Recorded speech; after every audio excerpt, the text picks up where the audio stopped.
Później.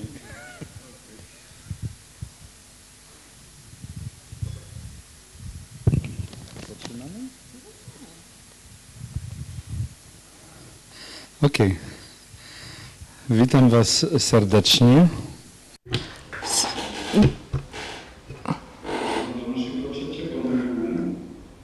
So welcome back after the break.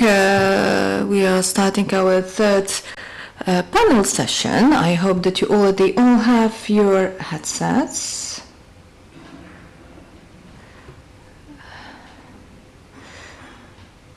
Well, there are some that haven't, so you need to wait.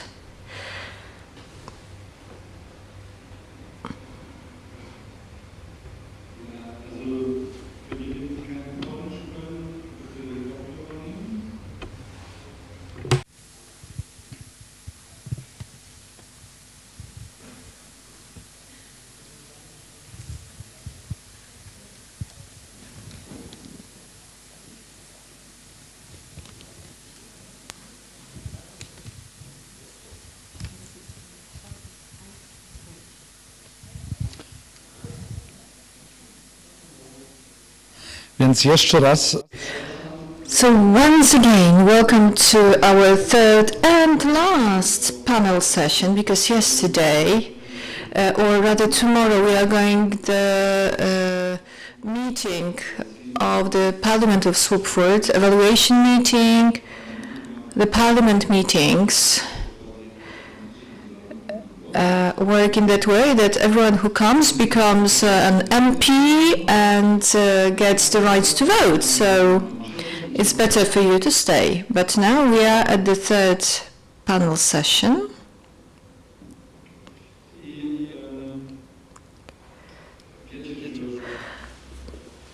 So you know that Joanna, Carsten and myself, we divided the modules. I prepared the first panel session, so Joanna moderated it. Carsten organized the second module, or the panel session. And now Joanna organized the third panel session, and I'm moderating it. So it's local, global, international. Nie chcę tutaj długo mówić. I don't want to speak too much. I think that Joanna will introduce us into this topic. Joanna is a historian and critic of art, a curator as well. She curated, I can't exactly remember when, but in the Institutes of Polish Culture, both in Leipzig and in Berlin, and Adam Mickiewicz Institute in Warsaw. Today, she lives close to Berlin, and I'm very happy that together with her we were able to prepare this conference, because as we mentioned at the beginning, we met first during an online meeting on Zoom. We haven't met beforehand, we've just heard of each other, and it's really fantastic that we were able to meet here for the second time, face to face, in reality, and it bore fruit in this very nice cooperation among Joanna, Carsten and myself. So Joanna Kiliszenk, the floor is yours.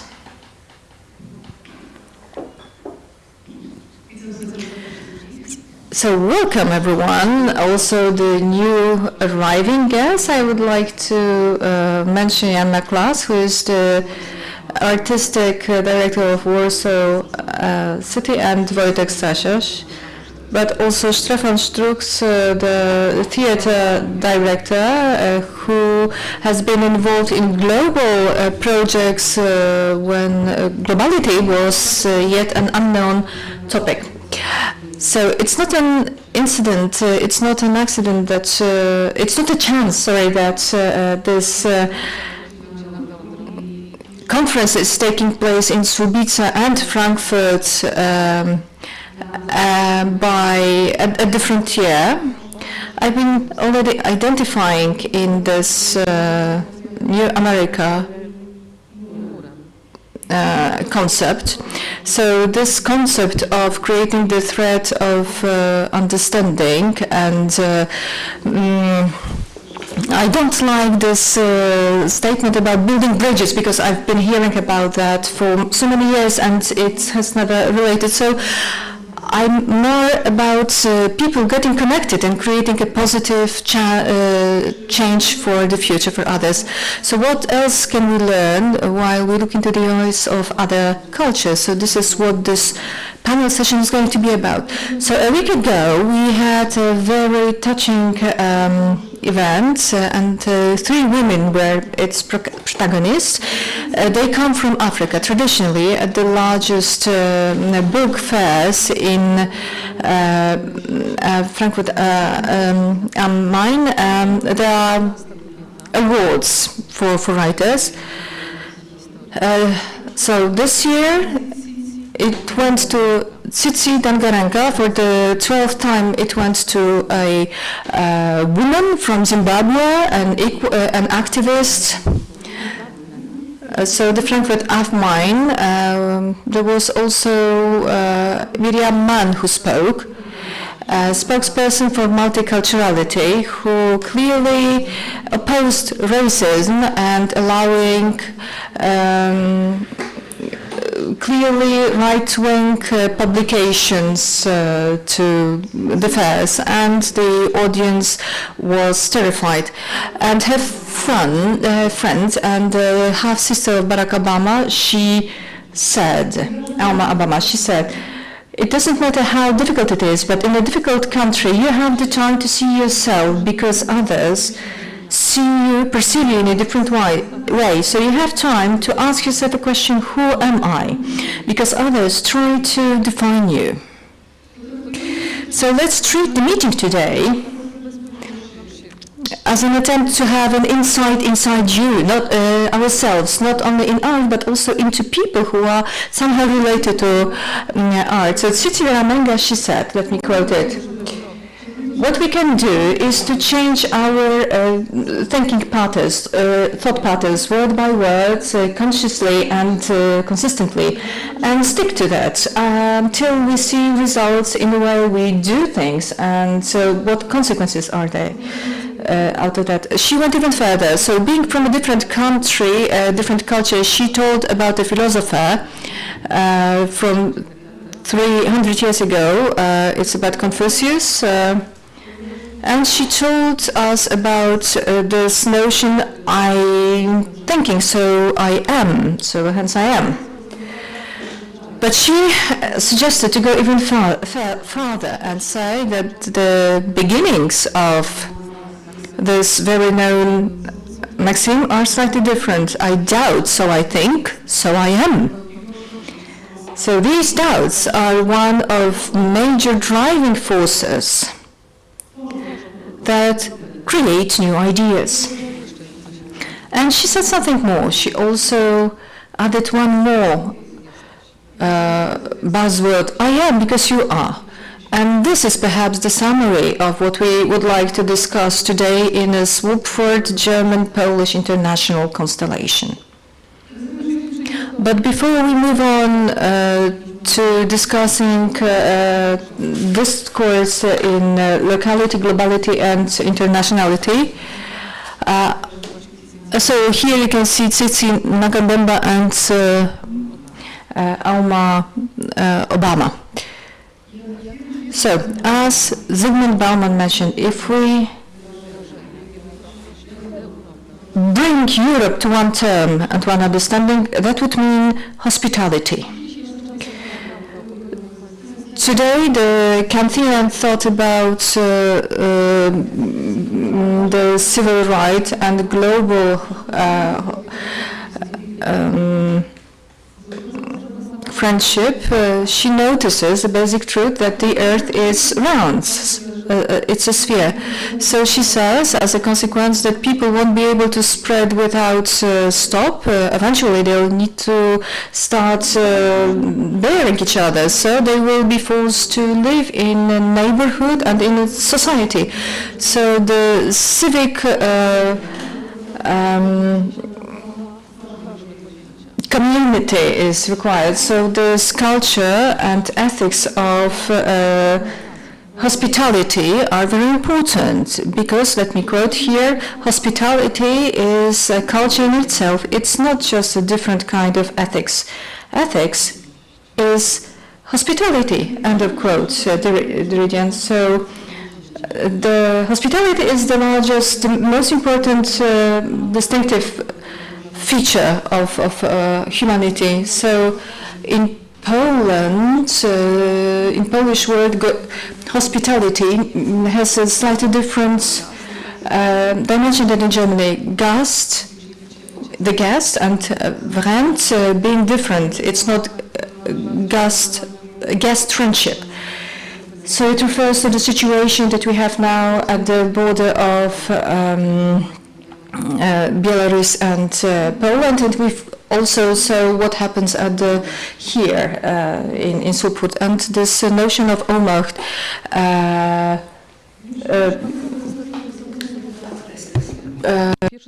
Potency. So in 1937 we had the first book from Erich Fromm, and in the 36th second Erich Fromm, who already then lived in the US at the immigration. He wrote his study about the feeling of impotence. That's powerlessness. It was inspired by this feeling that prevailed in Europe 1 year before Austria was annexed and before the war broke out, and long before Jews started to be persecuted. Even if German so this powerlessness of a German Jew and psychoanalyst of Marxist psychoanalyst. In 1936, a Polish sociologist and the historian of art Stefan Czarnowski wrote an acutely up-to-date essay of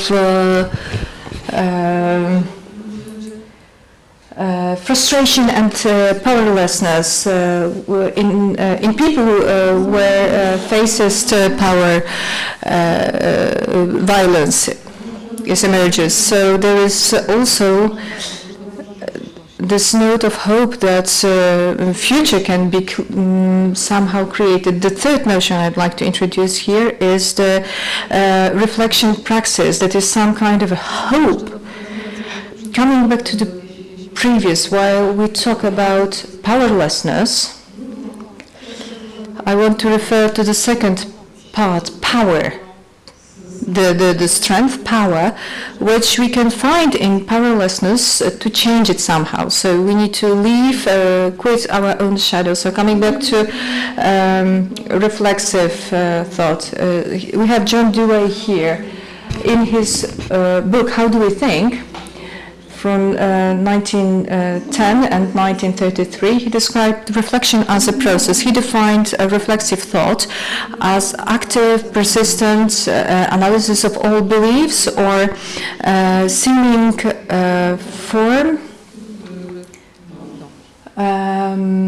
of all conclusions to which we get. So these may be suggestions that may lead to a possible solution of the problem, rationalization of the problem, this process that leads us to rationalizing the problem, and then using suggestion to collect factual material, psychological development of ideas, and last but not all, testing the hypothesis by clear or imagined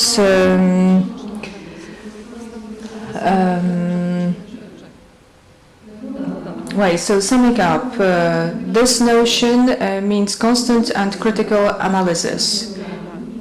So reflection on different notions and theories is based on developed and well-checked entities. This method can be the most important source of self-development and self-improvement. By combining praxis and theory through reflection, a person who can reflect it in its praxis can look back to its praxis and analyze its actions, thoughts and reactions, and through that adds to his present state of knowledge to achieve a higher level of understanding. To sum up, a focal point of developing the reflexive theory was to develop these acquired experiences. So reflexive praxis is a process of constant learning. It's used by professionals in different areas to increase the ability to take informed and conscious ideas.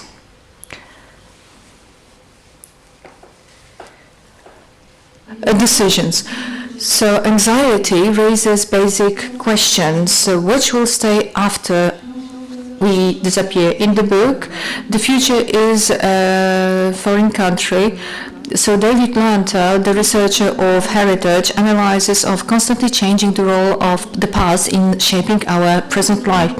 All generations change the heritage they get according to their needs. This is why we pick what fits us, which are relevant to the present state, the elements from the past, relevant elements from the past. So according to which criteria and why do we choose what we choose? Lewenthal and the previously mentioned Bauman describe critically the contemporary cult of distance and this constant development, meaning utopia and conservative outlook. So the conclusions for today are rather fatalistic because they foretell disappearance of common values, common systems and language that we are able to understand, that we are all able to understand. We know how damaging consequences can be for our civilizational problems. We are just before the catastrophe, but we don't want to see that because we live here and now in the current era of individualism and egoism. So we don't value long-term reflection, but this disappearing existentialism. However, the history of culture and civilization is based on cycles and it has a form of a hermeneutical circle. So referring to hermeneutical ideas of Ricoeur and Hans Georg Gadamer, but first of all the continuity of culture as one of major universal values. According to hermeneutism, it's in the field of arts, in the community and participation in tradition, what manifests are the basic dimensions of human and aesthetic experience. A conscious selection of threads from the past and the feelings of link between the past and the present and search of contemporary interpretation what we have now indicates the path of continuity in culture. So I wanted to refer briefly to a unique European institutional project that is institutional programming of the European Union on cultural heritage and global changes. This program, this strategy, has been undergoing constant updates. It was initiated in 2009. And the starting point was the awareness of threats towards the European cultural heritage resulting from the processes such as aging, tourism, global tourism, vandalism and terrorism and pollution and so on. So this initiative is based on innovative and collaborative research of European cultural heritage. They aim at making smooth and coordinating research programs to be able to effectively and efficiently create a vulnerability, complexity of arts. So there are 17 EU states and 8 associated states involved in that, and simultaneously I'm saying that to correspond, that includes 17 sustainable growth objectives.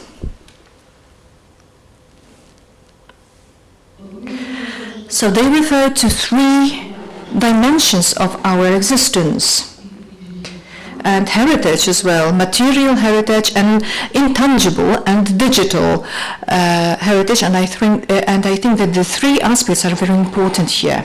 So I'm leaving you here with these questions. When I tell you about these 3 notions that are important for me: hospitality, powerlessness, and reflexive practice, with the question, what should we keep for next generations and how we should make our choices for the future.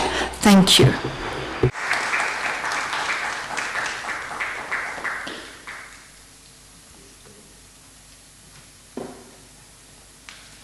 Nie wiem jak to zmienić.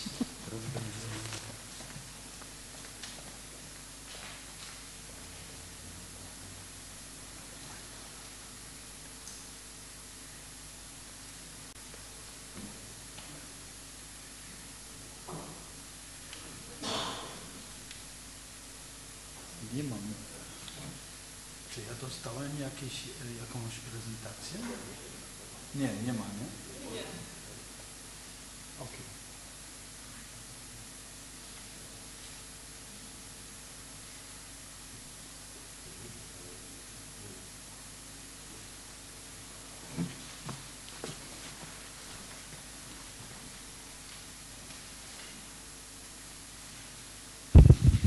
Przepraszam, bo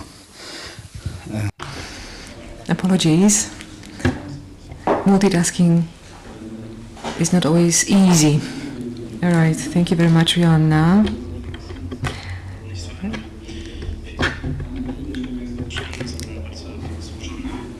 Thank you for this comprehensive presentation and introduction to the topic. I had several ideas. Je suis un autre. I am somebody else. A famous quote that comes to mind when we think about the guest other.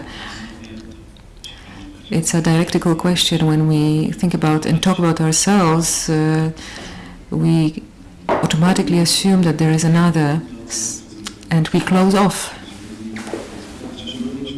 And what we are trying to achieve is to see that we are all other, and we are others, and as others we can become a community and become an us without falling into the traps of these dialectics. All right, I would like to ask our next speaker. Let me first introduce him, Edwin Bendik, journalist, for many years working for Politica Weekly.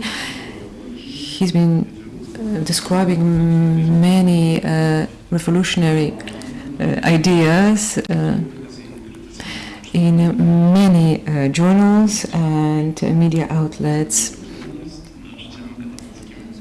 He is also an academic teacher, teaching in Collegium Civitas, when he leads the Center for Future Research, and he also works within the Polish Academy of Science. He was part of the Nowoczesna Polska movement and the Green Poland initiative in 2020. He was elected as the chairperson for the Stefan Batory Foundation in Warsaw. Stefan Bendik.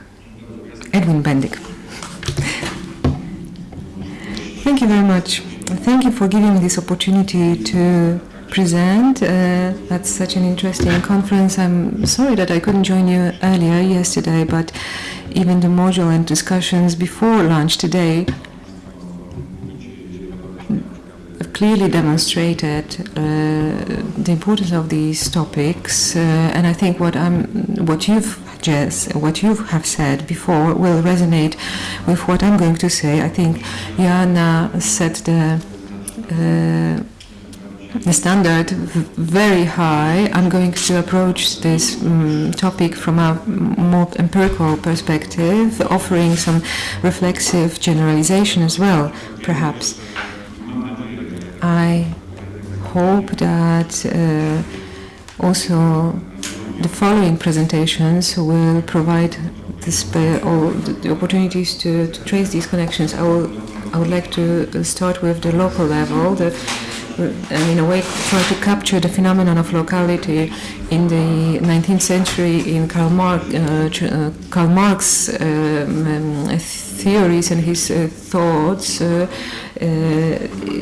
when together with Engels they wrote in 1848, they wrote about the specificity of rural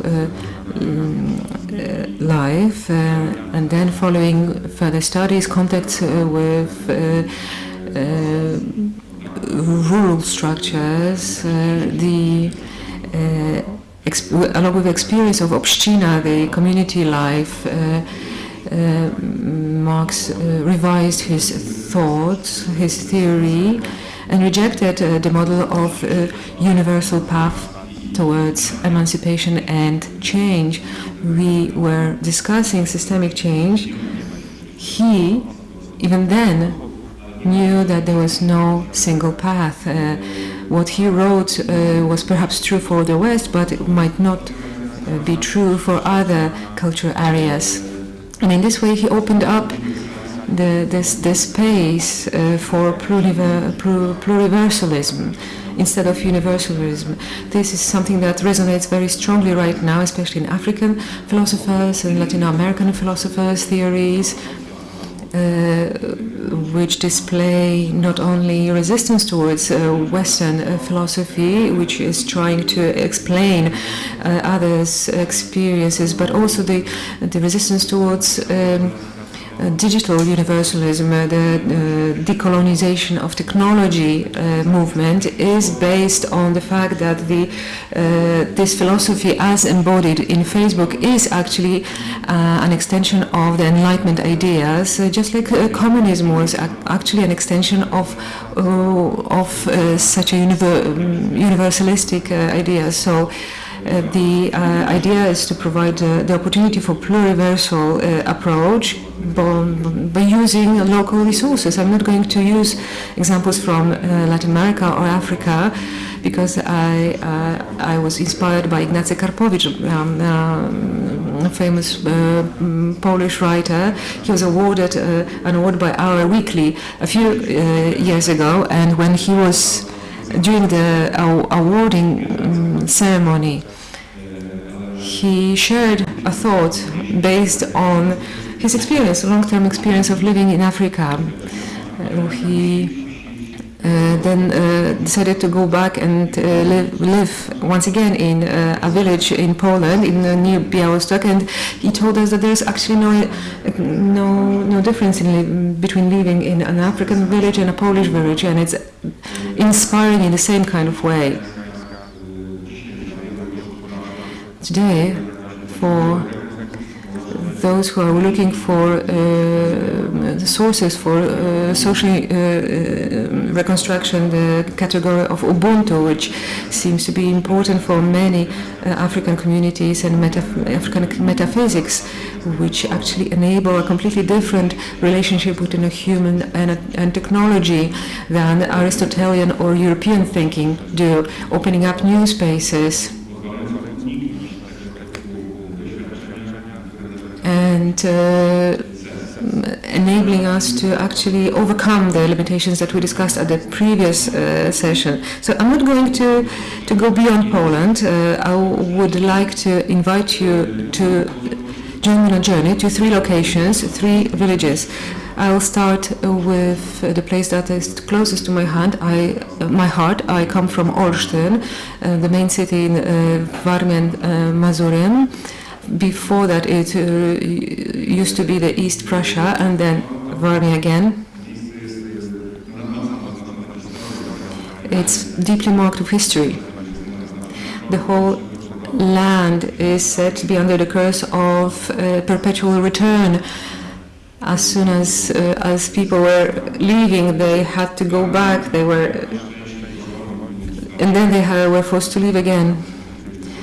Because the inhabitants of Warmia were mostly Catholic, they were not as persecuted as the evangelical inhabitants of Mazure. So up until 1970, most of them stayed. So only after 1975,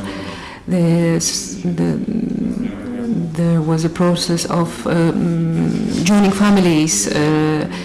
Many people then left for Germany. The villages in Warmia became empty, and they were settled by people from the rest of Poland, mostly very interesting people who decided to go into this, something that we called inner immigration, trying to escape the communist regime. So there is a village called Węgajty, which was settled by people who were active in the Grotowski Theatre. It's an icon, a world-renowned icon of theatre. So people who left Grotowski and but they were brought up in this canon of art. They decided that they were looking for a new way of life, and they actually made use of an empty space in this village, creating Teatr Węgajty Theatre in an empty shed in that village. Perhaps you haven't heard about it, but it's one of the most extraordinary institutions of free alternative theatre. It has never become an institution. It's still an association which has been poor for the last 30 years, but which is still active, and Wacław and Mute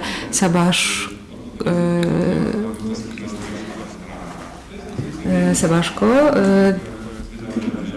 they have been organizing regularly a festival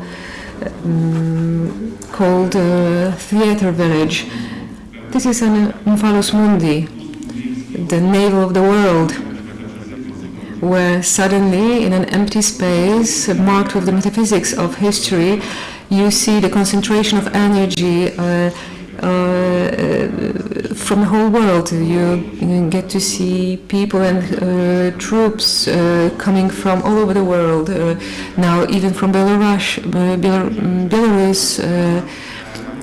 refugee-based theaters. They come there to talk about the most important things, using art, using debate. Very frequently they are the avant-garde. They go beyond what the mainstream media are talking about. I remember in 2015 the whole program of the Theatre Village was focusing on the otherness, other as the refugee, other as person with disabilities, other as somebody with different sexual orientation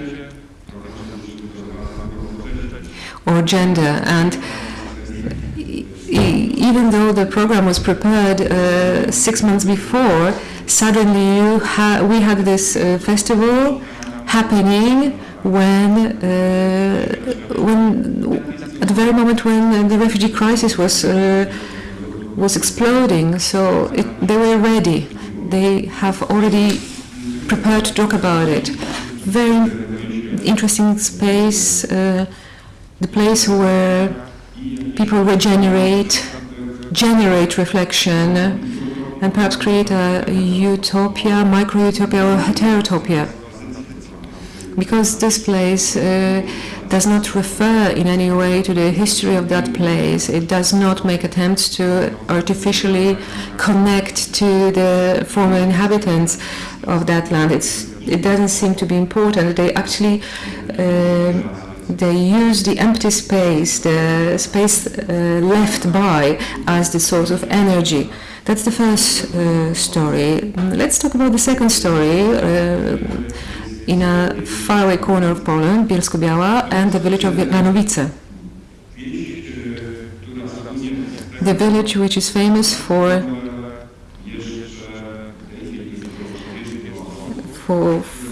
the fact that there are still 30 people talking the Wymieszorisz language. It's the Old Dutch or Old High German language. Scholars are disputing the origin. This is the language that is still there following the settlement back in history, and the theory says that you need many speakers to keep the language alive, but actually you have just 30 speakers, and you have a language that is very much alive, used in literary creation, literary work. They have been translating Tolkien's work into that language. So just imagine, how is that possible? They were lucky to be able to generate very interesting elites out of this very small community. Tymoteusz Król was the latest regenerator of that language.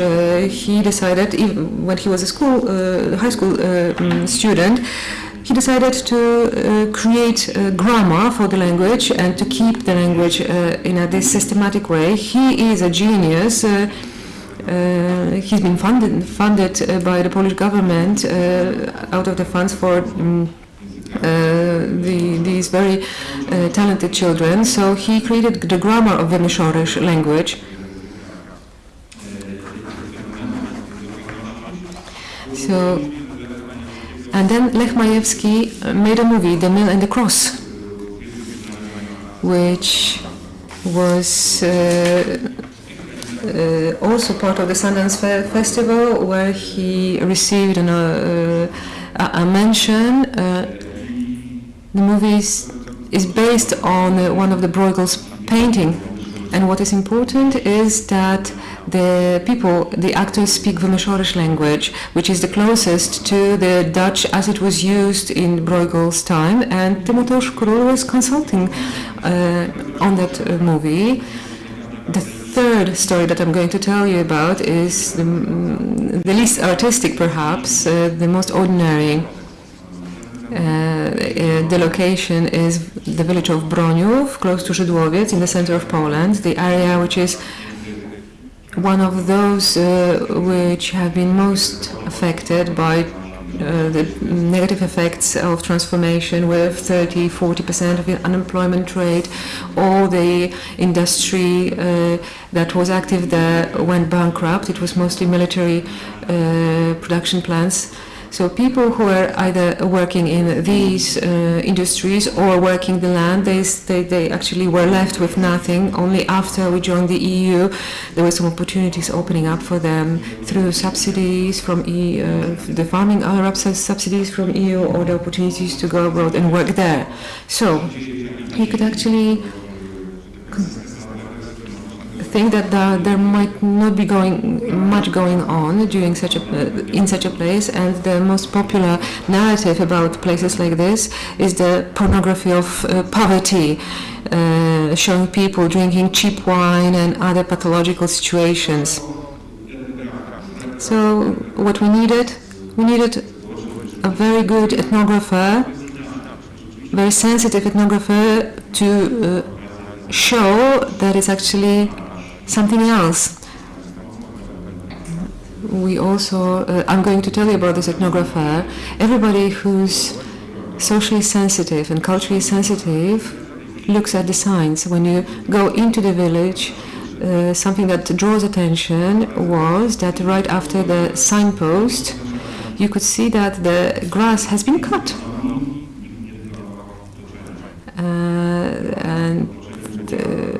So that meant that somebody was actually taking care of the place. And then when you looked at specific elements of social life, and people were very, very poor there, and elements such as the voluntary fire service that is in every Polish village, when you looked at the vehicles they had, how prepared they were, and they were the objects of art, the expression of pride, of identity. And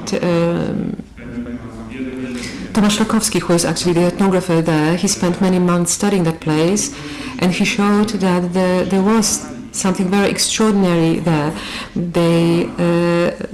So that people there survived as a community which was able to reflect on themselves, and of course they wouldn't be able to describe themselves with the language that Joanna used, but they were actually able to reflect on their own position by different practices, including artistic practices. So what are the resources in such places? Tomasz Rakowski showed us. I'm almost finished.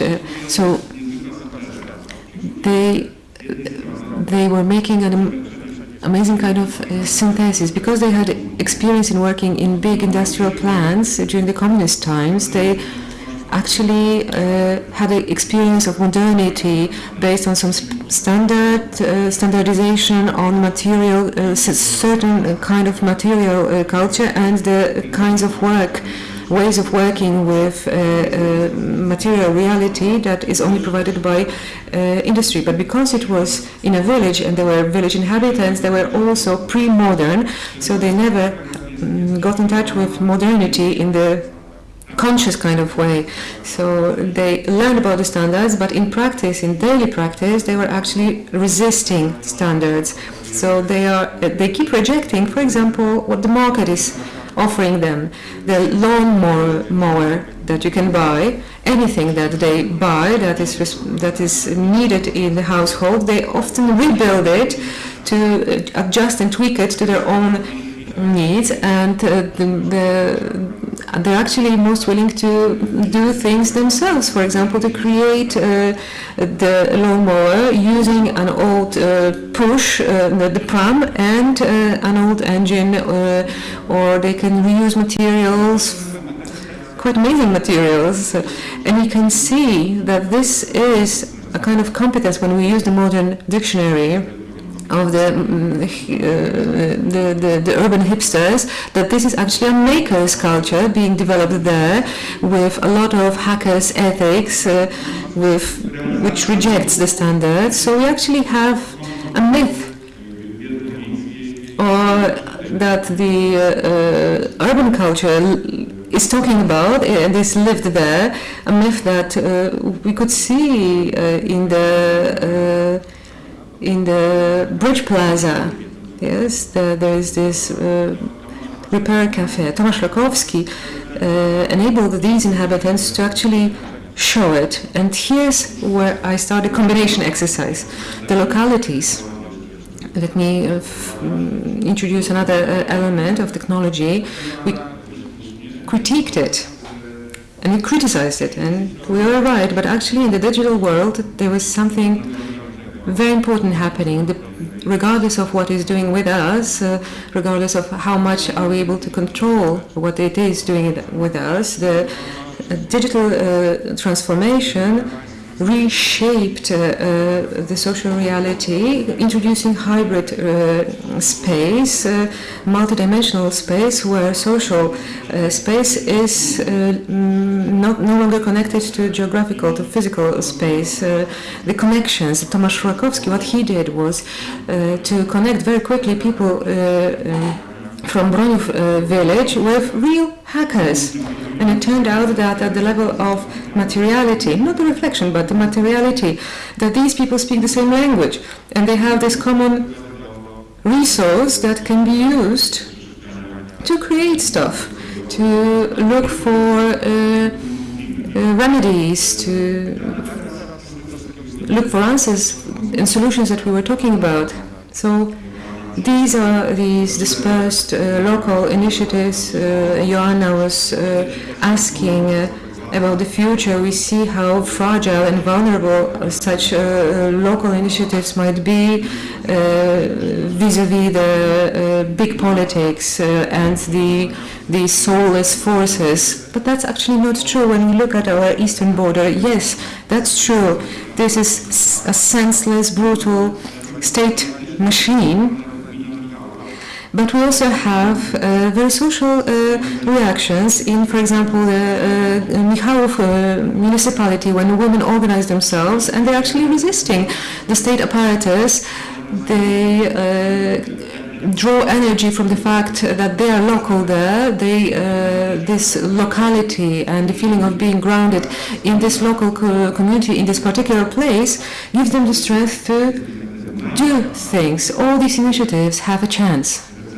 Of course, this is not a recipe, 100% guarantee for success, but it is an inherent element of a mix that can generate the solutions, ideas. Only the mix, only the diverse, such a diverse mixture can provide answers.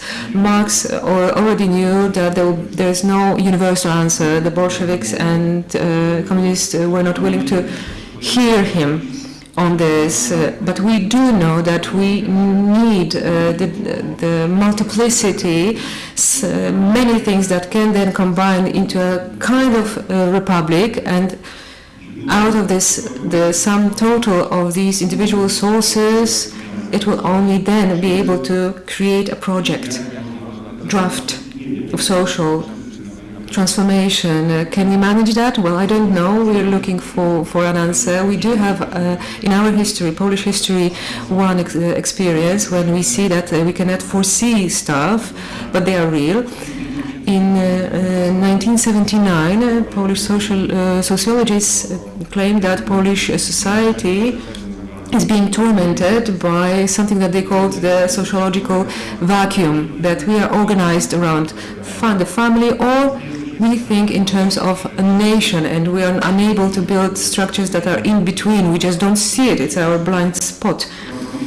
And a year later, solidarity emerged, the biggest social innovation. And here I would quote from Alain Touraine, the French sociologist. It was a synthesis, a combination of many local streams which generated a very transformative phenomenon. Can it happen now based on this new social reality, social space? Perhaps. This is a question that I would like to ask. I feel intuitively that the answer is yes, but I'm very interested just to hear your thoughts about this and perhaps some critique of this, what I've said. Thank you. Dziękuję Ci. Thank you, Edwin. Edwin Bendek was our speaker. So many thoughts in my head when I hear your stories.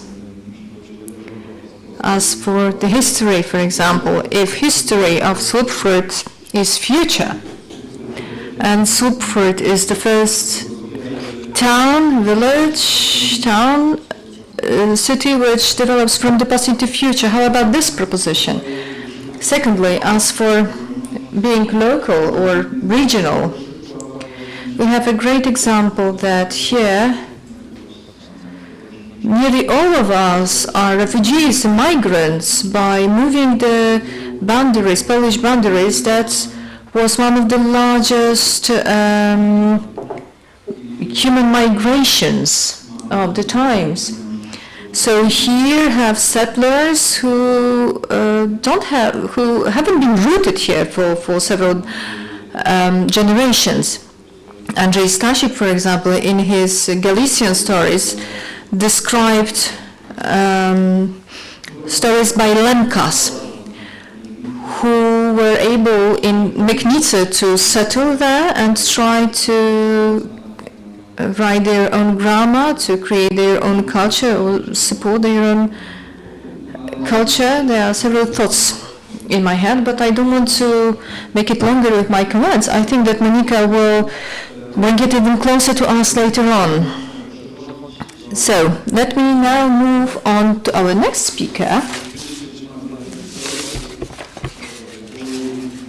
So I'll switch to German because it's easier to read for me in German.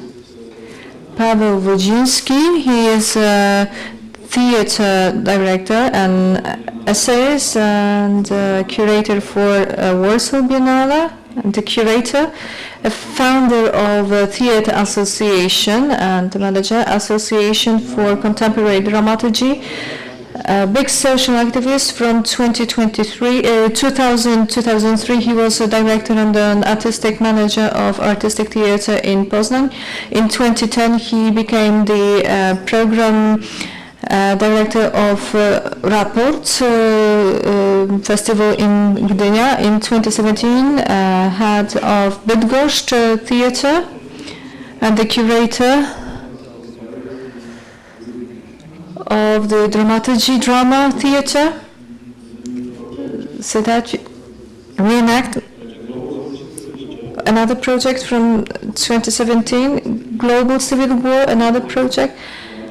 An author of texts printed in Dialogue Theatre and some other magazines. So, Pablo Virginski, the floor is yours.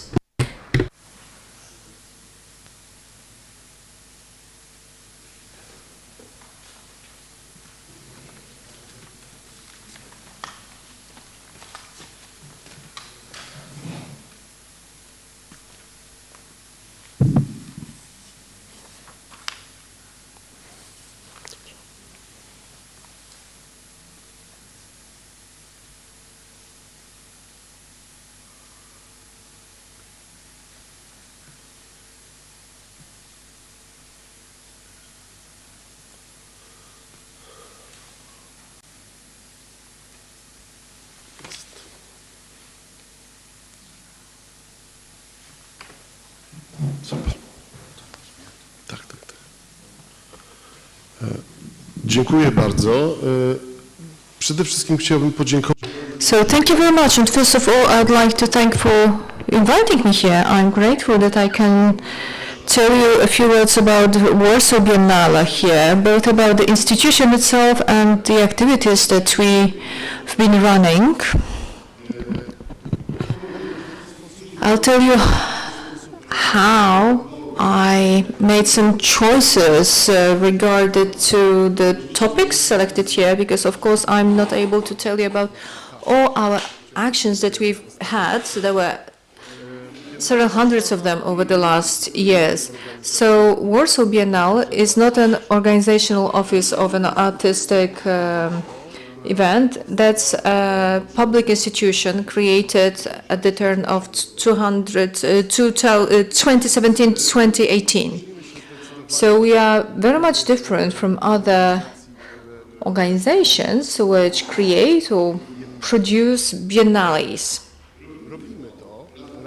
Yes, we do that every 2 years. We organize an event like that, but in our case, that's rather a supplement to a regular program, a summary of our regular program. The second aspect that makes us different from this kind of institutions is that we are not an art institution. We are rather an interdisciplinary institution that tries to combine art with theory and research activity, but also with political activism. So we make it pretty clear how we think about the program, which obviously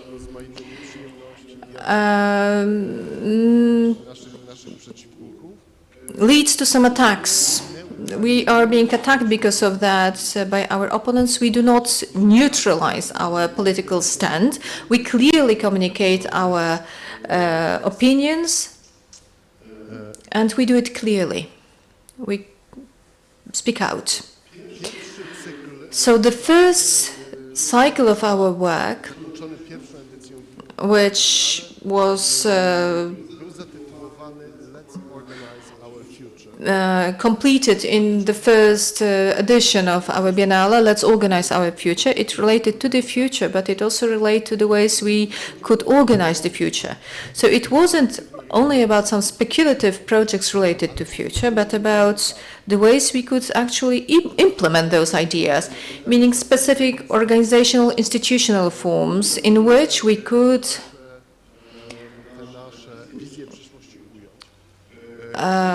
enclose our visions of the future. So it was built in a very strict political context. So in fact, there were two main processes that we took into account. So on the one hand, it was about making culture just an object of marketing, the set of new neoliberal approach that prevails in socio-political life in Poland, and not only. And on the other hand, it's also about the increase of rightist populism, rightist politics, nationalisms, or some other extreme attitudes that we've been dealing recently with. So we need to find also some kind of way to talk about it, to be able to characterize this phenomenon in the right way. So I mentioned about political stand, how clearly we define it. So we have a similar understanding for globality or globalization and locality, being local. We think that both terms are rather doubtful and unambiguous. So on the one hand, globalization is a political and economic process that changes the reality of local communities. But on the other hand, being local very often, and we can see that very clearly in Poland with our bare eye, it is also produced for political reasons. So locality can be also a product. So all protectionism or isolationism ideas thrive on locality, discussed from political point of view. So how we could think in a more progressive way in this context? Of course, we think about creating different forms of cooperation, relationships, above this level and below the level of political national state. So we think about national and translocal boundaries. We try to make a difference, distinguish these two terms. So we think how we can organize the way we work together to tackle the global problems that relate to us, such as climate or technology. But we also want to get the idea how to create relationships of solidarity and cooperation at this local level or translocal level. So this first slide illustrates this idea well. So that's the Kiev Biennale. Now we have the 4th edition of this Biennale in Kiev. So this event is curated by 5 institutions that create Biennale in Eastern Europe. So this program is co-curated by our team, which apart from Warsaw Biennale also creates Visual Culture Research Center and Biennale of Kiev, of Biennale in Budapest, Biennale of Art in Prague, and Survival Kit in Riga.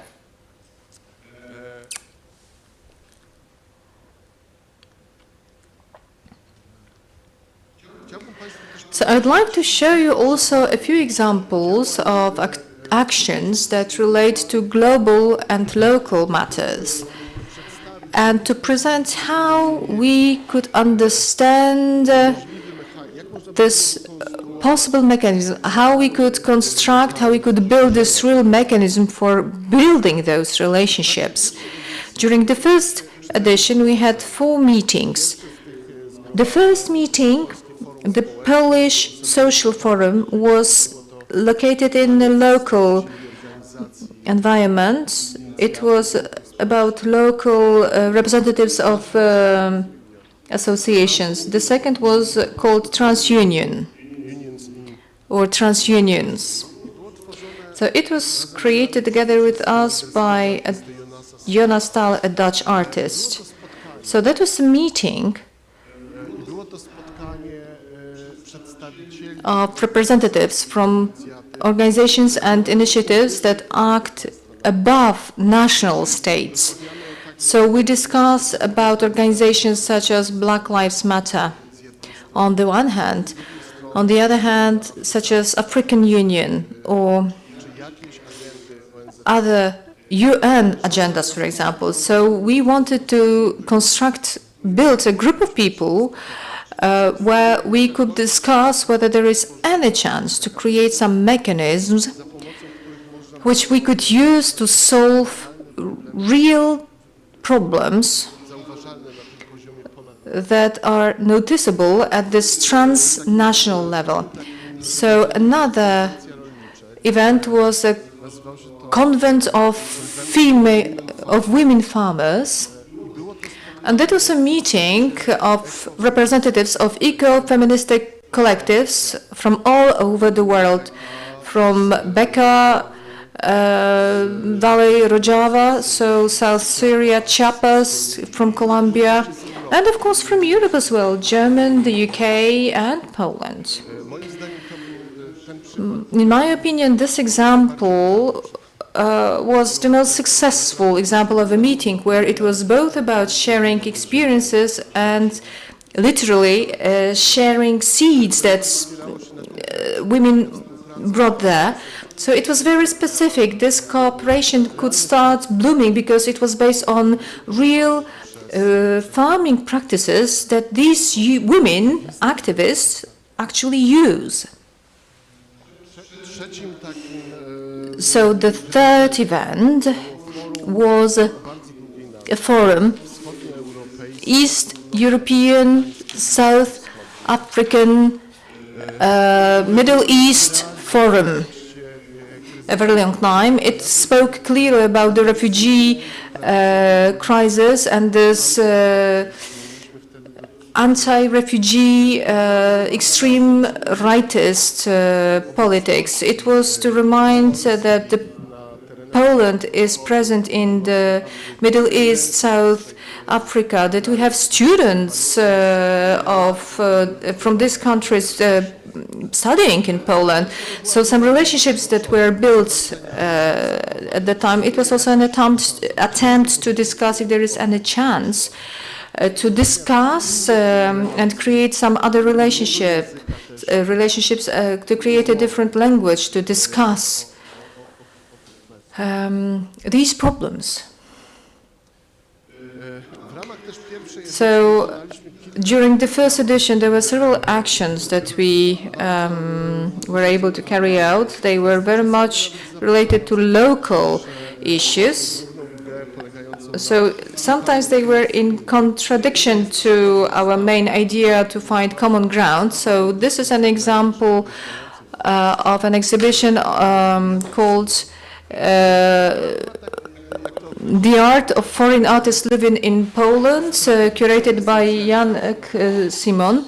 So it's about the definition of otherness, being strange. So it was to show about a group of people who are never exhibited in Polish institutions of art, not as a group, of course.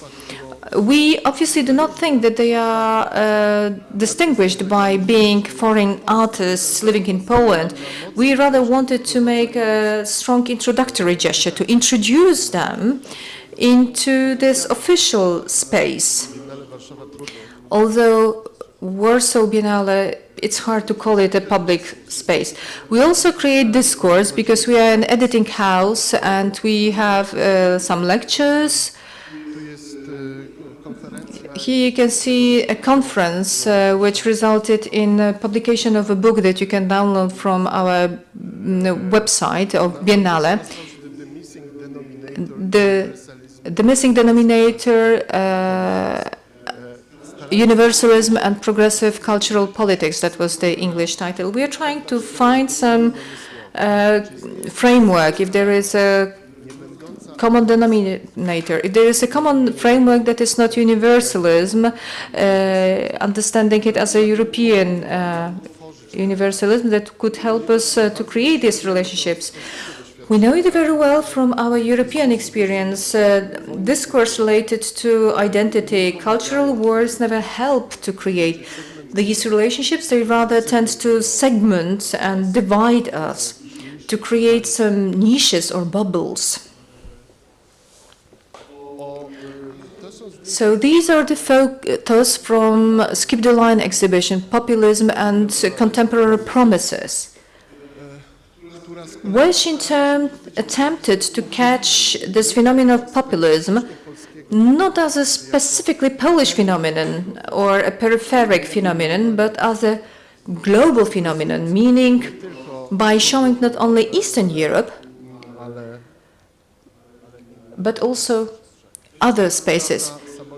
So this is a work by Szabolcs Spitzel, a Hungarian artist who shows Hungarian nationalistic narrative, the bird turtle, the whole story, nationalistic story, Hungarian. So drawing to the end, I'd like to show you an example will protect you from yourselves. Spanish Democracia Collective, made together with Serena Squad in Warsaw. That is a space of activists who were very active during the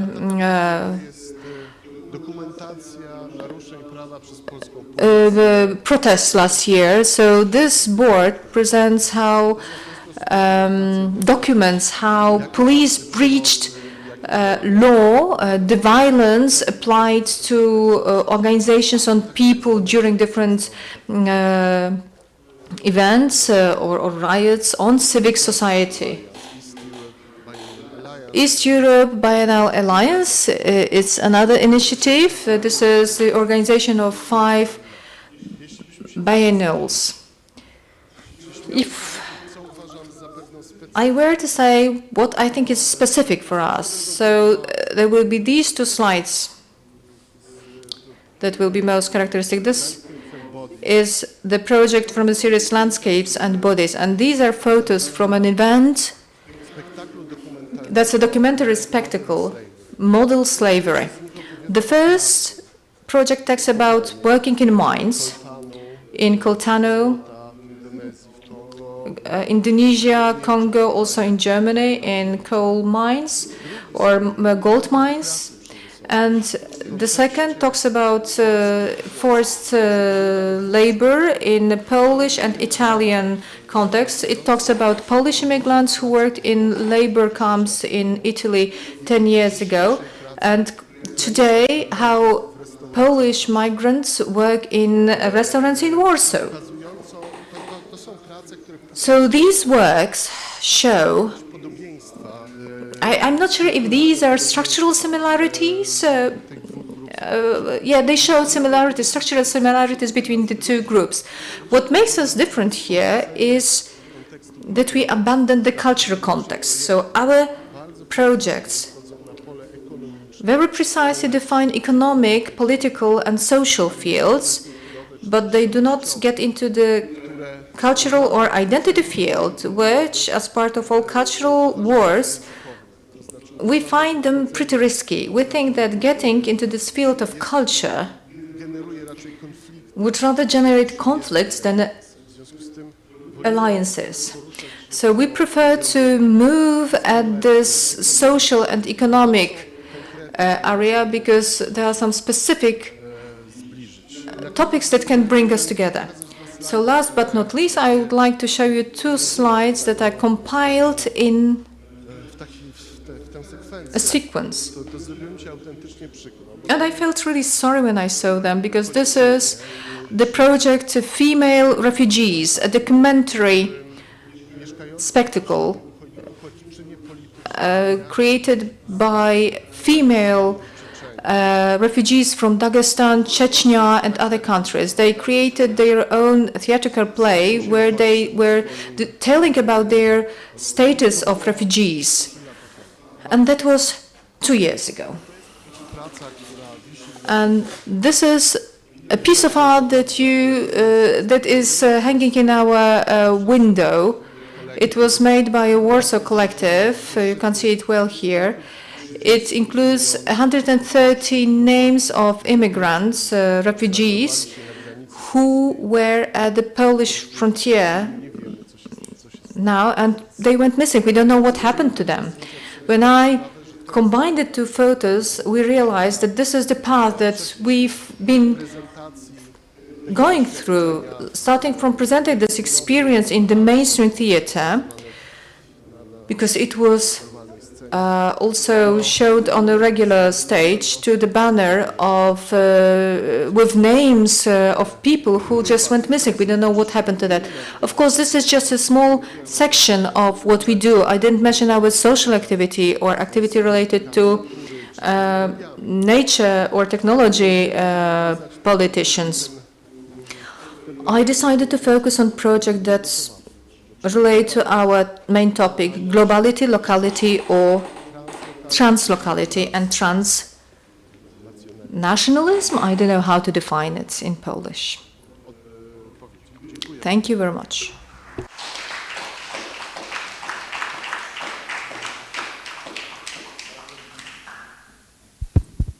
Bardzo dziękuję, Paweł. Thank you very much, Pablo Virginski. Our next contributions which show that the system we're talking about cannot be treated on nationalist terms because it's global. And if slaves in Congo are collecting coltan and other rare materials for us, which we then use in our mobile phones, that means we're involved, directly involved. And then we don't allow them in here because we don't want them to share in our wealth that was generated on their backs, so to speak. Just a summary then, and the projects which demonstrate that and which address that in many different and interesting ways. All right, I would like to ask our next speaker. Now I'm going to switch into German.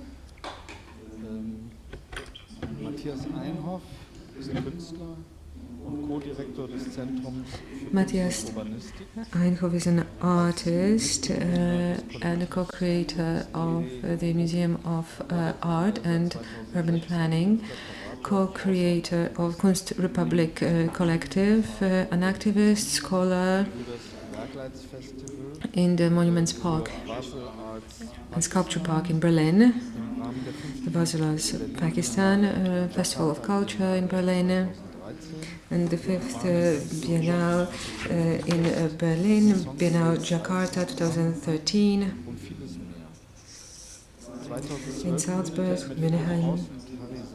In 2012, he set up a Center for Culture and Urban Planning as a place of scholarship and studies on the everyday life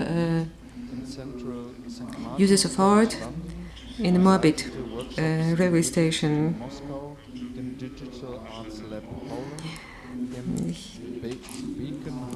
He was teaching all over the world, in Moscow in the German Academy, Wolfenbüttel in the Federal Academy.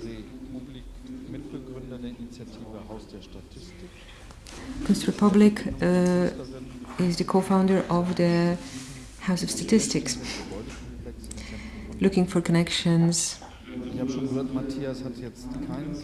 and which reactivated the building complex in the center of Berlin through artistic actions, collaborating with refugees. Matthias is not going to give us conventional presentation. Let's just let ourselves be guided. Hello. Thank you very much for inviting me. Jan, I see that you can hear me. All right. So I shouldn't be getting too close to the microphone. Perfect. All right. Thank you for giving me this opportunity to be here with you. I haven't prepared a presentation. I was more looking forward to the discussion, the conversation, which is going to happen next. What I can contribute is my practical experience.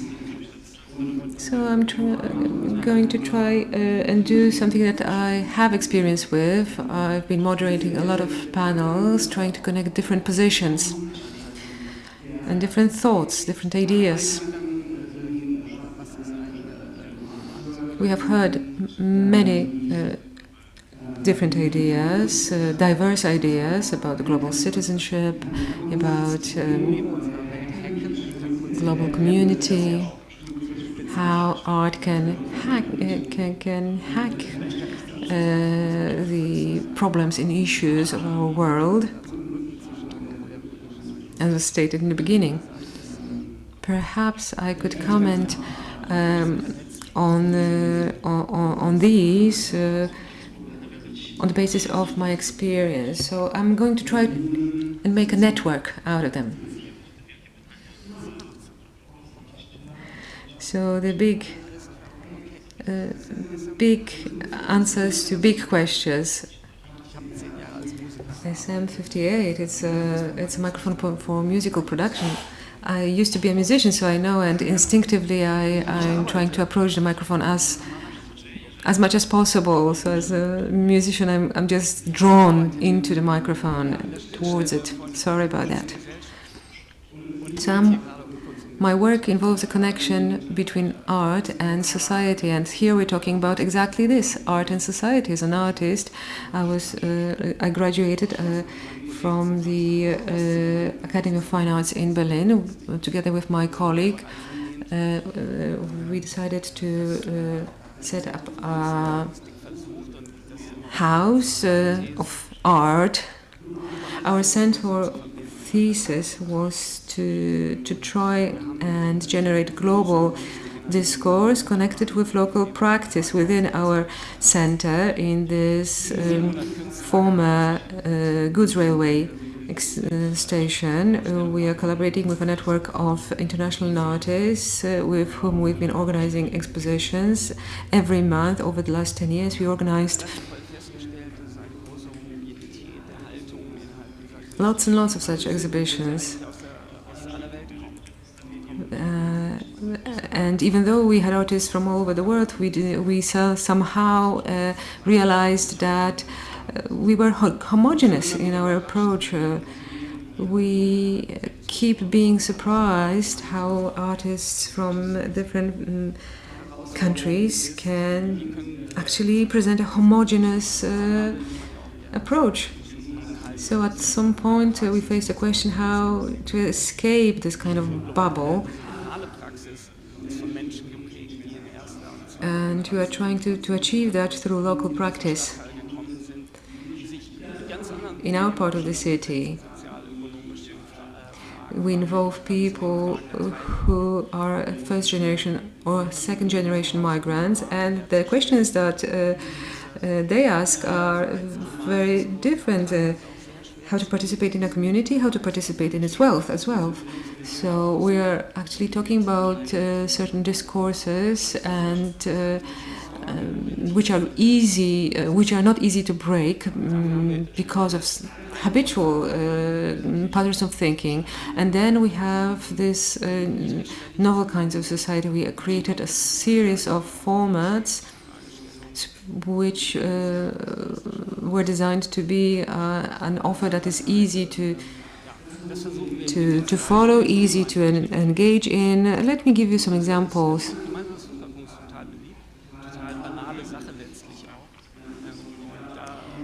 Well, playing football together is pretty banal, but we can reach a lot of people in this way, in our neighborhoods. We thought that we could devise a format where we have philosophers and artists and people involved in political discourse on the level of the city, and to put all these people in situations of a game, a football game. We are staging a city before the football game, in the middle of the game, and after the game. So in the middle of the game, during the break, we put out chairs and we sit down and discuss city matters, the local reality, the challenges that we faced. And we involve people. We can show another reality to people who came to watch a football match, and we have good conflicts generated in that way, which is great. This is part of my work in this urban planning center that we are running.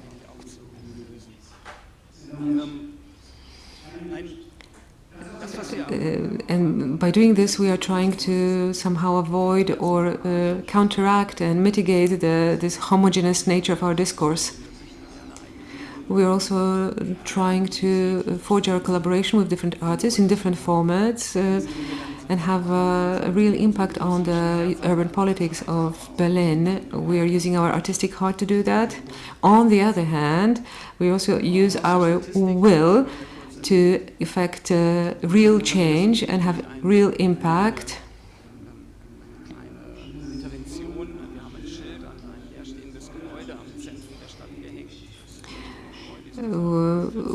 One of our actions was the inscription put on an empty building, and it's actually the building covered with the surface of 40,000 square meters. The statistics house used in during the former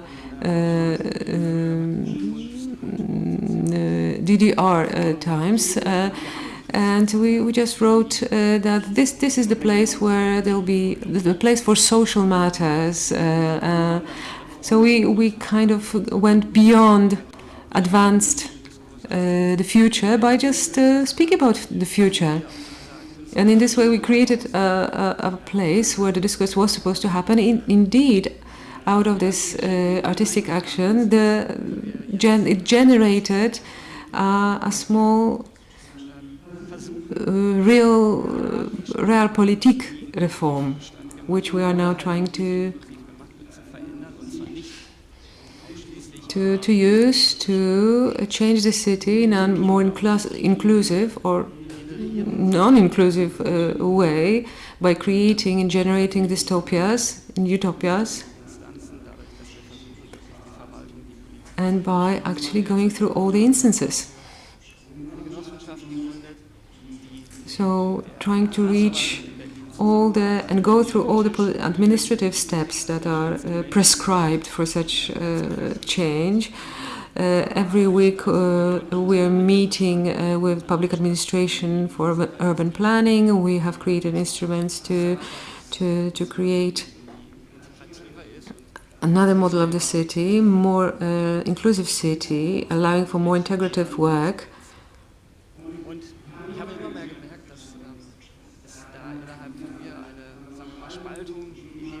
I noticed that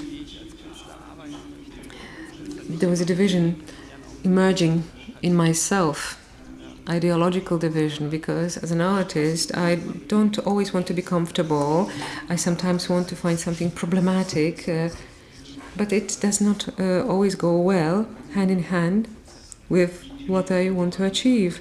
It's very difficult to admit that I also work as a process manager.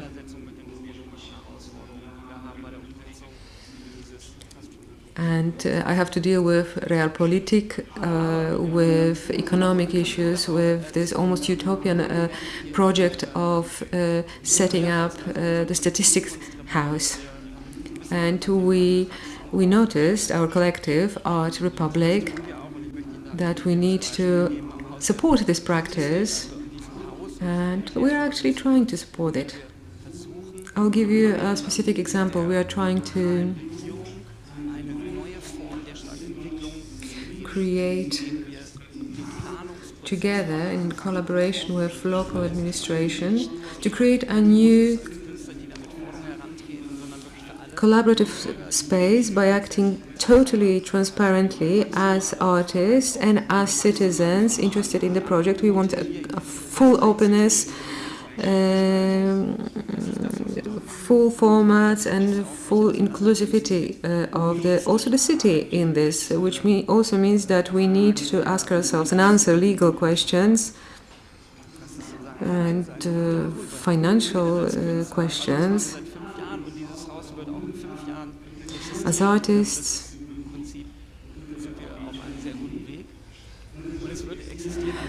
we've been doing this for the last 5 years, and we intend to continue for the next 5 years at least to work on this house. We want it to become the new headquarters or of a new sub-district of the city of Berlin, located in its very center, where you can actually make your dreams come true. And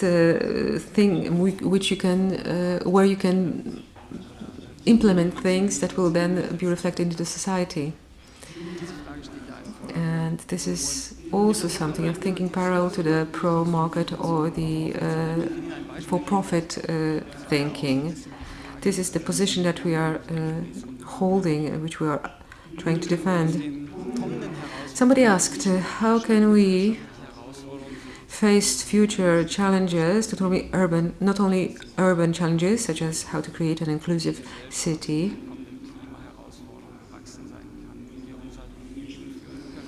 but how to deal with ecological change, climate collapse, how to deal with them as a society. We did art on these topics, and we also tried to create, apart from the works of art, new models of economy. There was a project which consisted of an economic system, including human and non-human stakeholders.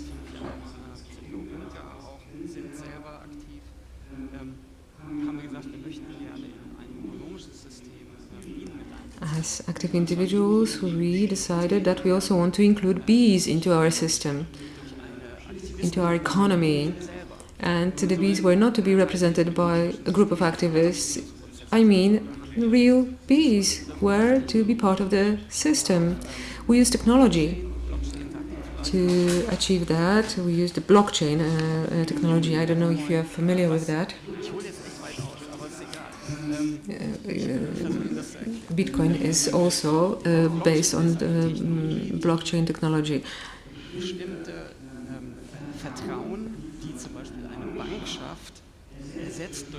And blockchain actually allows us to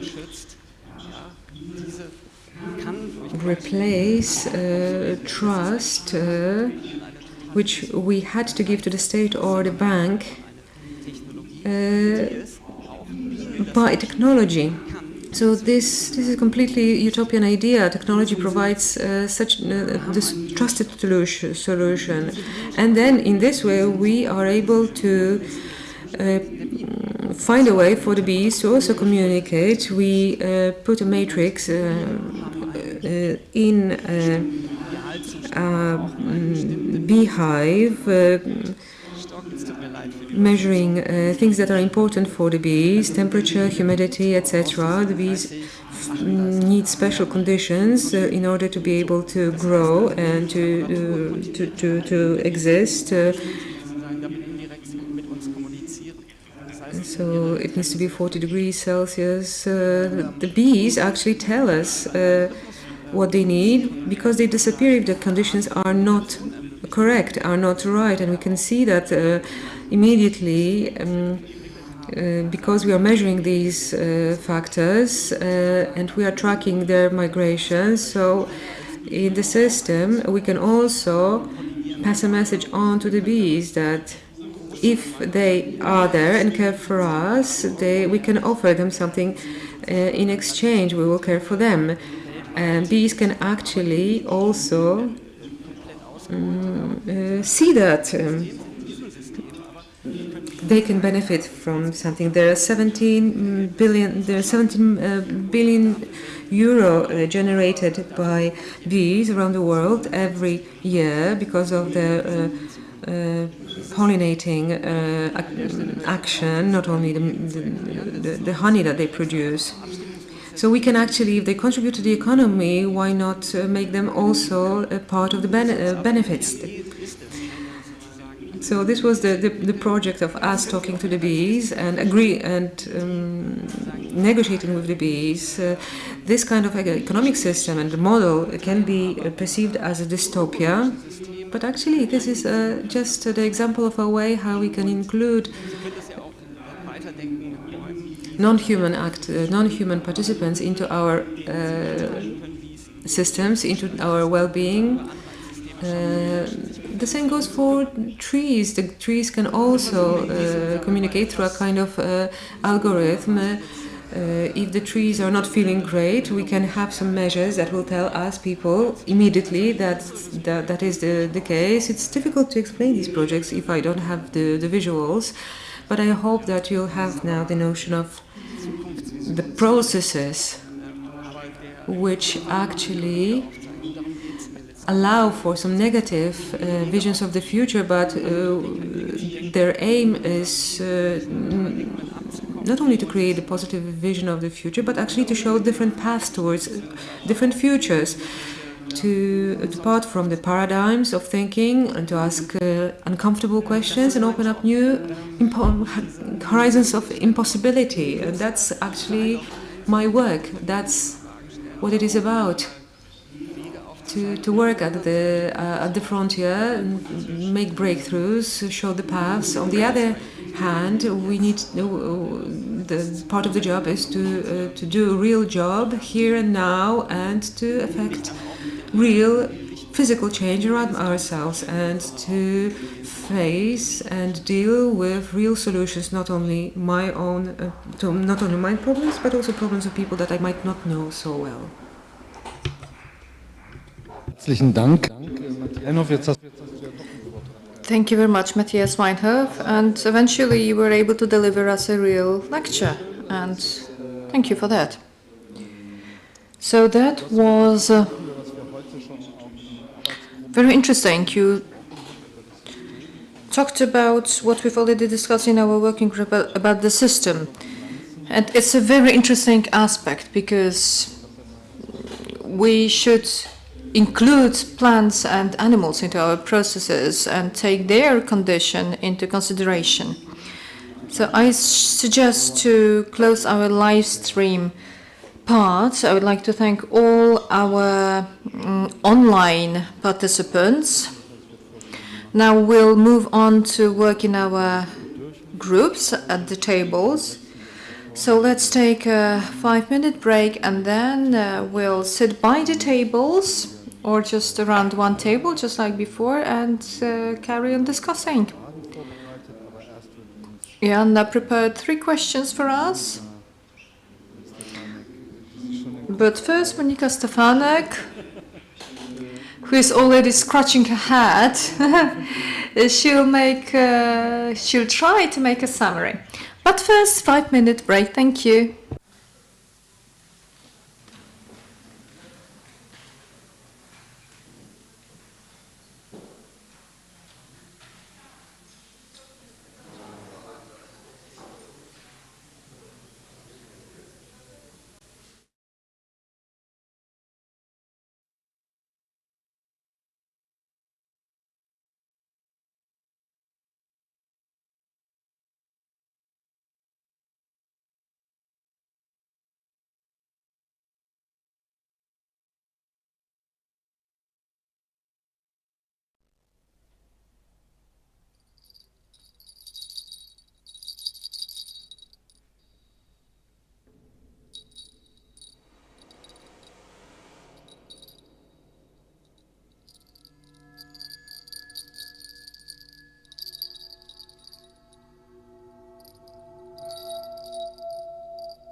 Каже хлопець, що я не черевена, не каже, а я не журуся, кому мила, тому й знадоблюся.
Буду файна до самої смерти.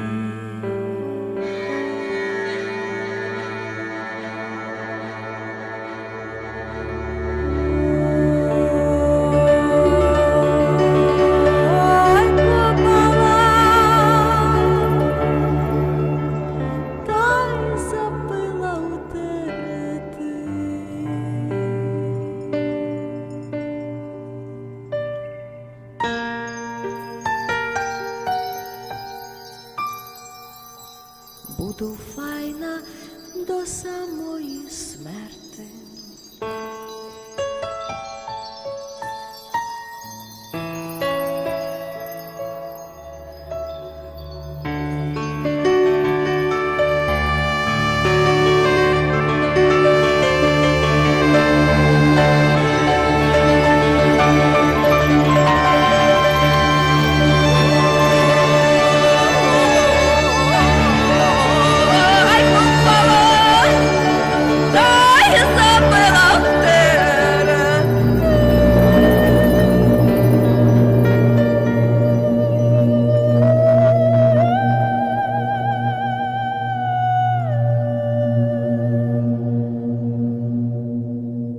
Буду файна до самої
Туман яром, туман долиною, туман яром, туман долиною,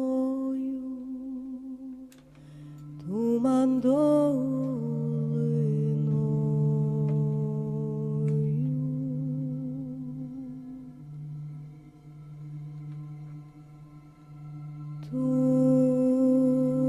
Туман яром, туман долиною, туман долиною.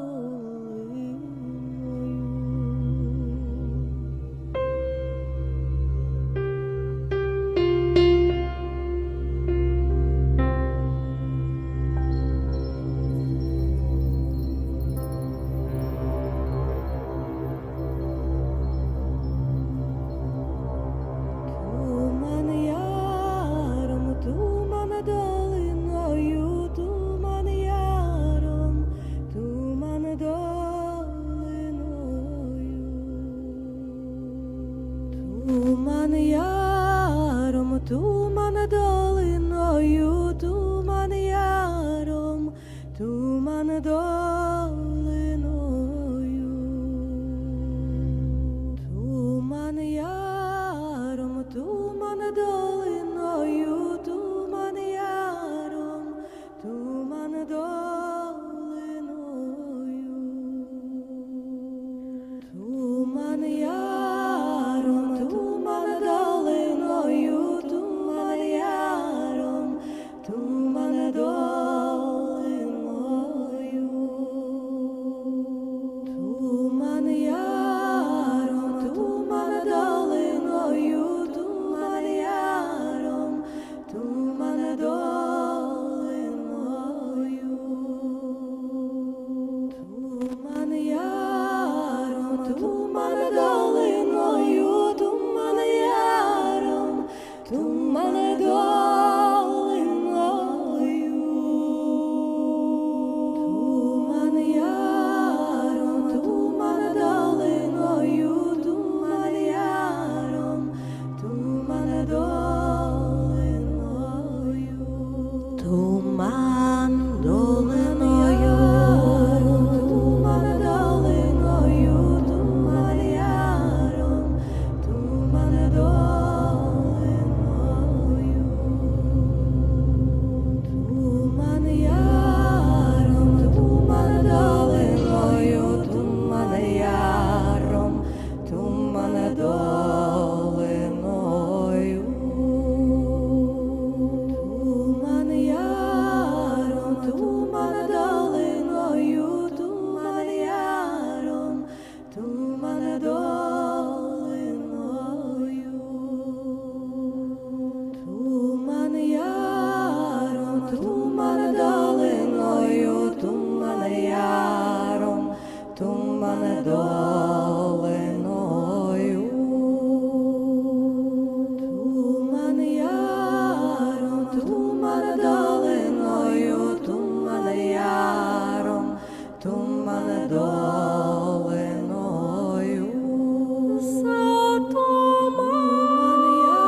Furt,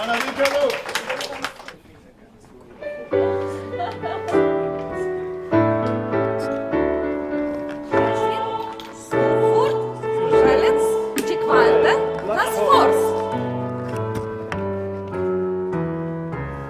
To jest nasz land, zrób es bekannt, napisz es na całym Band, an der Oder Nissan entlang. Ciągniemy an einem Strand, śpiewamy razem, śpiewamy razem, śpiewamy razem ten Gesang. I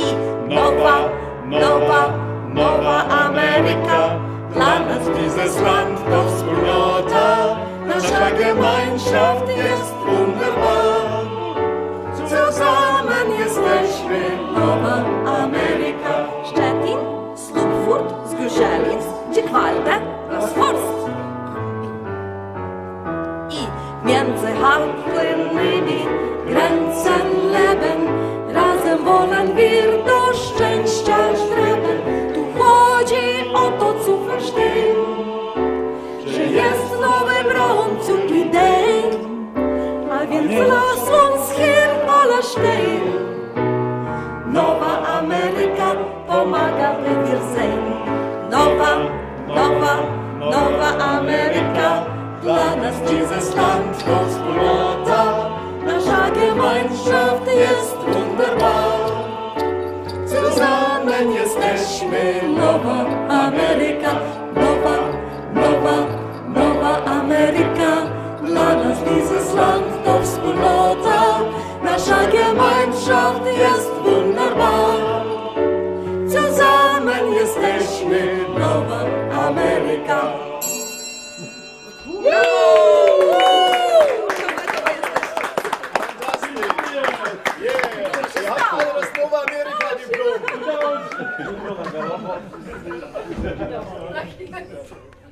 Super, dzięki.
Dankeschön. Vielen Dank.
Jechał kozak miasta, pід kopytałkami trysnął.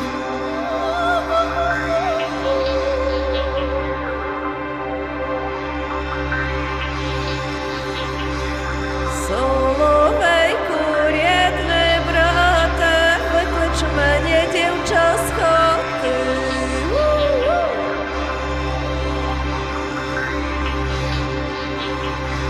Виклич podczas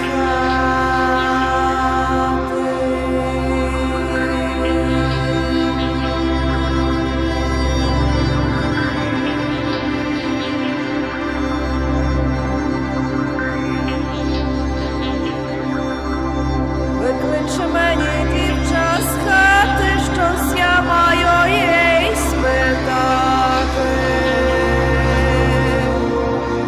Ой, щось я маю їй спитати.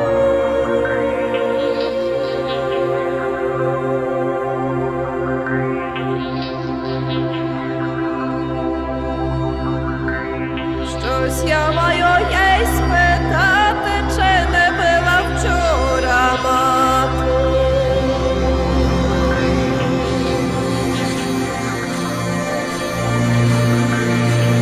Чи не била вчора мати, не била.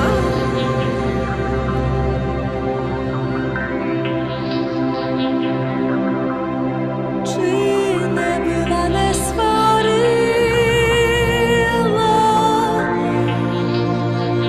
що з козаком говорила,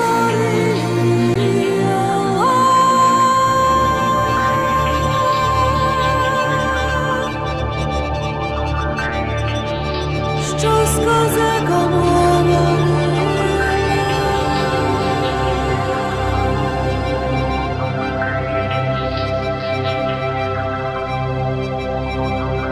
Ой, не била, не сварила,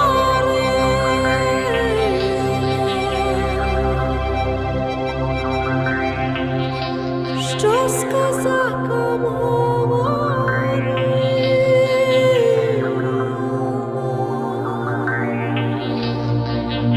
що з козаком говорила.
Hej, kroczką, konie kroczką.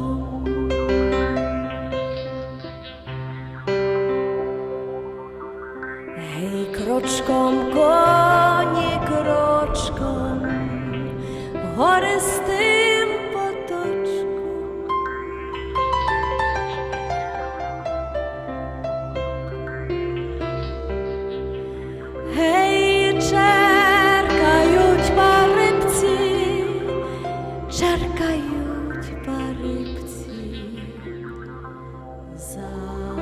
naszym obloczkom.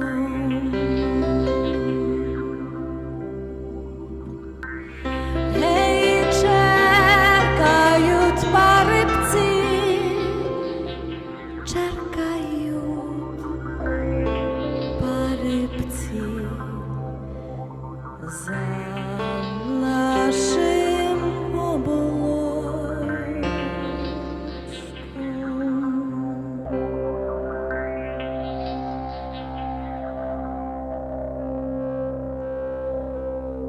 Ой, choćbyście czerkali,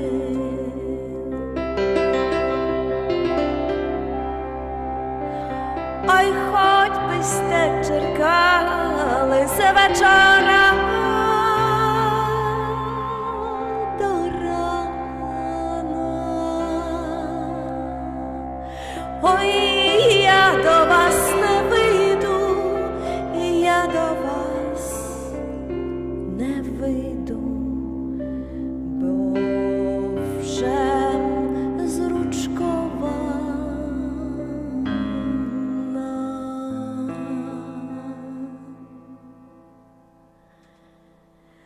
Oj, ja do was nie wyjdu, ja do was nie wyjdu, bo wszem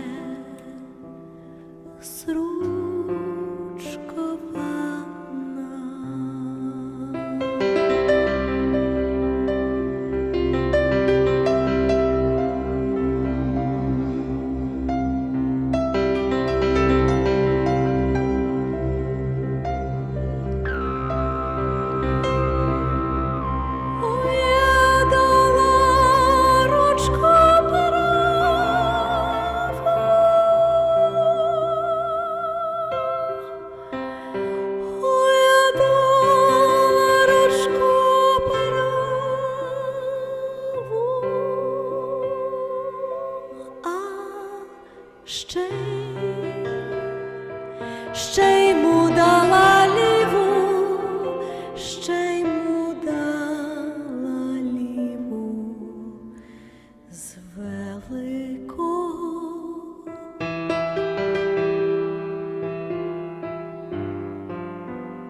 з великого гніву.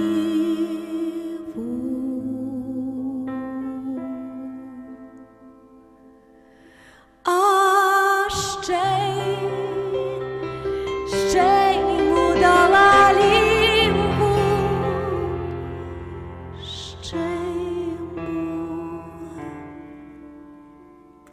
ще йому дала ліву.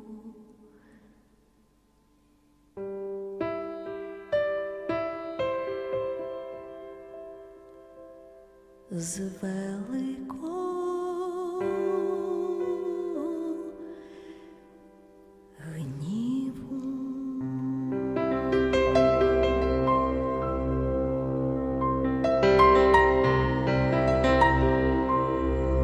Ой, як ручка, ой, так ручка.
Roxana Wickeluch, vielen Dank. Dziękuję bardzo.